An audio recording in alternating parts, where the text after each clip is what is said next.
कभी भी गिर सकती है नरेंद्र मोदी की सरकार, संजय राउत ने किया ये कैसा दावा।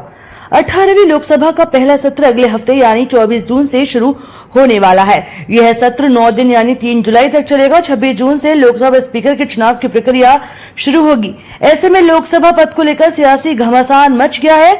खबरें हैं कि बीजेपी ओम बिरला को दूसरी बार स्पीकर बना सकती है, तो वहीं चंद्रबाबू नायडू की टीडीपी और नीतीश कुमार की जेडीयू स्पीकर पद मांग रही है। इस बीच शिवसेना उद्धव ठाकरे गुट के नेता संजय राउत ने बड़ा बयान सामने आया। उन्होंने कहा कि लोकसभा के स्पीकर पद की लड़ाई बहुत महत्वपूर्ण लड़ाई है।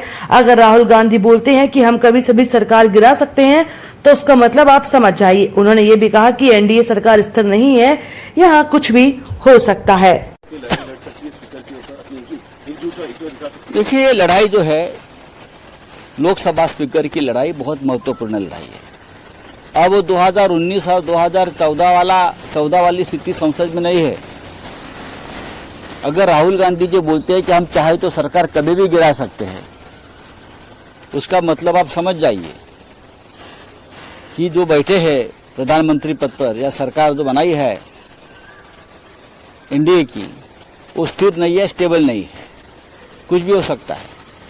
अगर हमने सुना है कि चंद्रबाबू नायडू जी ने लोकसभा का स्पीकर पद मांगा है, जो उनसे डील हुआ है। ये ठीक बात है चंद्रबाबू जी की। अगर लोकसभा स्पीकर पद पर एनडीए का कोई व्यक्ति नहीं बैठा, तो सबसे पहले नरेंद्र मोदी और अमित शाह तेलुगु देशम पार्टी को तोड़ देंगे, और ये काम शुरू कर दिया है। जनता दल यूनाइटेड नीतीश कुमार की पार्टी तोड़ देंगे, चिराग पासवान की पार्टी तोड़ देंगे, जयंत चौधरी की पार्टी तोड़ देंगे। उनका काम ये है, जिसका नमक खाते हैं उनको खत्म करते हैं, जिनके साथ खाने में बैठते हैं उधर ही छेद करते हैं। ऐसे लोग हैं बीजेपी के, हमारा अनुभव है। तो ये अगर चंद्रबाबू नायडू जी ने लोकसभा स्पीकर पद मांगा है और उनको अगर मिलता है, तो हम उनका स्वागत करेंगे जरूर। लेकिन स्थिति बदल गई है। अगर हम चाहे तो हमारा बहुमत हम लोकसभा में दिखा सकते हैं। अगर चंद्रबाबू को ये पद नहीं मिला और चंद्रबाबू अपना उम्मीदवार खड़ा करते हैं, तो हम पूरे इंडिया अलायंस में बातचीत करेंगे सब मिलकर, और हम ये कोशिश करेंगे कि पूरा इंडिया अलायंस चंद्रबाबू के उम्मीदवार के पीछे खड़ा रहे। आरएसएस एक बड़े रोल में दिखाई दे रहा है। मोहन भागवत जो है योगी को मिल रहे हैं, पर देखिए योगी को मिल रहे हैं, पर लेकिन मोदी को नहीं मिल रहे सर। देखिए, आरएसएस को एक रोल देश में लोकतंत्र बचाने के लिए और संविधान रक्षा के लिए निभाना पड़ेगा। 10 साल तक जो नुकसान देश का किया है, उसमें आरएसएस भी जिम्मेदार है। मोदी और शाह जी ने जो नुकसान किया है देश का, देश के लोकतंत्र का, देश की जनता का, राष्ट्रीय सुरक्षा का, कश्मीर का, मणिपुर का, उसमें आरएसएस भी बराबर की जिम्मेदार है। आरएसएस के समर्थन से ये सरकार बनी। अगर आप ये चूक दुरुस्त करना चाहते हैं, गलती दुरुस्त करना चाहते हैं, तो अच्छी बात है।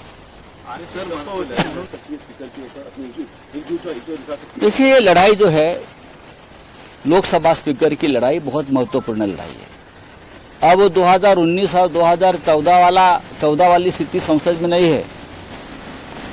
अगर राहुल गांधी जी बोलते हैं कि हम चाहे तो सरकार कभी भी गिरा सकते हैं, उसका मतलब आप समझ जाइए कि जो बैठे हैं प्रधानमंत्री पद पर या सरकार जो बनाई है एनडीए की, वो स्थिर नहीं है, स्टेबल नहीं है, कुछ भी हो सकता है।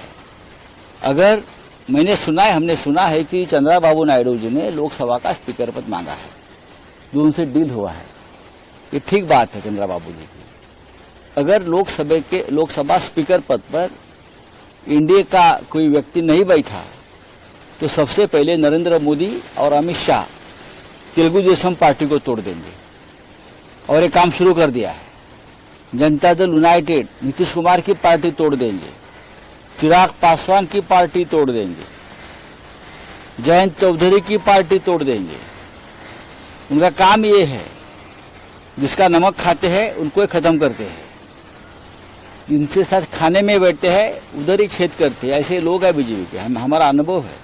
तो ये अगर चंद्रबाबू नायडू जी ने लोकसभा स्पीकर पद मांगा है और उनको अगर मिलता है, तो हम उनका स्वागत करेंगे जरूर। लेकिन स्थिति बदल गई है। अगर हम चाहे तो हमारा बहुमत हम लोकसभा में दिखा सकते हैं। अगर चंद्रा बाबू को ये पद नहीं मिला और चंद्रा बाबू अपना उम्मीदवार खड़ा करते हैं तो हम पूरे इंडिया अलायंस में बातचीत करेंगे सब मिलकर, और हम ये कोशिश करेंगे कि पूरा इंडिया अलायंस चंद्रा बाबू के उम्मीदवार के पीछे खड़ा रहे। तो आरएसएस एक बड़े रोल में दिखाई दे रहा है। मोहन भागवत जो है योगी को मिल रहे हैं, पर लेकिन योगी को मिल रहे हैं, पर लेकिन मोदी को नहीं मिल रहे। सर किस तरीके? देखिए, आरएसएस को एक रोल देश में लोकतंत्र बचाने के लिए और संविधान रक्षा के लिए निभाना पड़ेगा। 10 साल तक जो नुकसान देश का किया है उसमें आरएसएस भी जिम्मेदार है।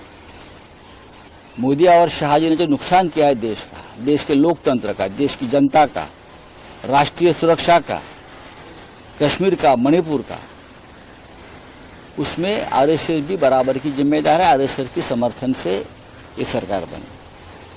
अगर अब ये चूक दुरुस्त करना चाहते हैं, गलती दुरुस्त करना चाहते हैं तो अच्छी बात है।